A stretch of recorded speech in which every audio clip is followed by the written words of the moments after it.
It's hard to imagine a Habs game without the voice of Pierre Houde on the microphone at RDS. He's marking 50 years in the broadcast business and joins us now from where else? The Bell Center. Bonjour, Pierre.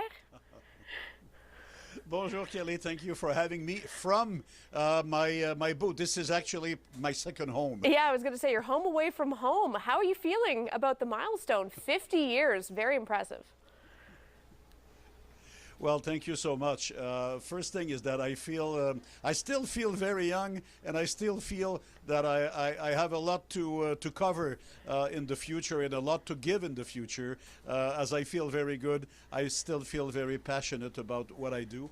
But at the same time, when you have such a long run, you also feel very grateful to life, of course, grateful for being healthy most of the time, and grateful for having such amazing people surrounding you throughout those 50 years. Well, Pierre, I mean, you've gotten to see some amazing moments in your career with the Habs. Are there any that stand out to you? Well, game number one out of 3,500 or so will always be a great memory. We were at the old Forum at the time. We were the new kids in town.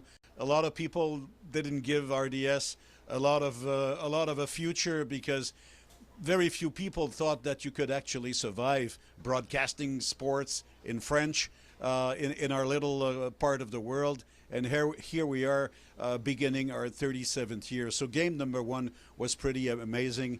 Calling Sidney Crosby's golden goal in Vancouver was also quite a memory, quite emotional. As we were, as a family, Bell Media, the main broadcasters of those games. So yeah, too many, of course, to talk about in a couple of minutes, but those two would eventually stand out, I suppose. I mean, just some incredible stories, but I mean, ultimately, you don't have control over what happens on the ice. Sometimes games are good, sometimes they're not so good. How do you always ensure a good broadcast? Well, that's I guess the thing, Kelly, is to love your job first and foremost, and have an ultimate respect for the audience.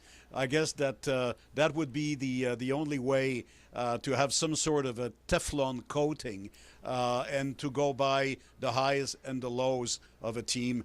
I've been old enough to witness this amazing dynasty of the 70s, and of course I've seen those two amazing Stanley Cups in '86 and '93, but I also witnessed some painful moments, and you just have to go on. You have to say that you don't have control, but the control you have on is preparing the same way, delivering the same way, and have the ultimate respect for the audience. Now, mind you, am I glad to see this young rising team doing so much better right now? Of course, it's a lot more fun being around the team. Yeah, of course. That's what everyone wants to see. I mean, you have such a unique position. So many English speakers say you've helped them either learn or improve their French by watching and listening to you.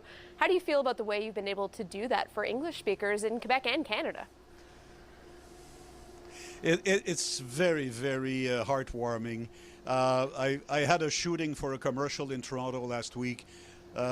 Many of the production crew in Toronto, some of them were our former Montrealers, some of them have never lived in Montreal, but some of them said that they love to watch hockey on RDS, to watch the Habs on RDS. They love the way we call the game. They love the passion. They love Mark Denis, my colleague. They love the whole crew. It's really heartwarming. And although we don't specifically work every day for that particular purpose, as I said, it's humbling at the same time, but at the same time very heartwarming. Well, Pierre, certainly an amazing career, member of the Hockey Hall of Fame, and we look forward to hearing your call again this year for the Montreal Canadiens. We appreciate you taking the time, and bonne saison. Merci beaucoup, Kelly. Thanks for having me. It was great talking to you. Merci.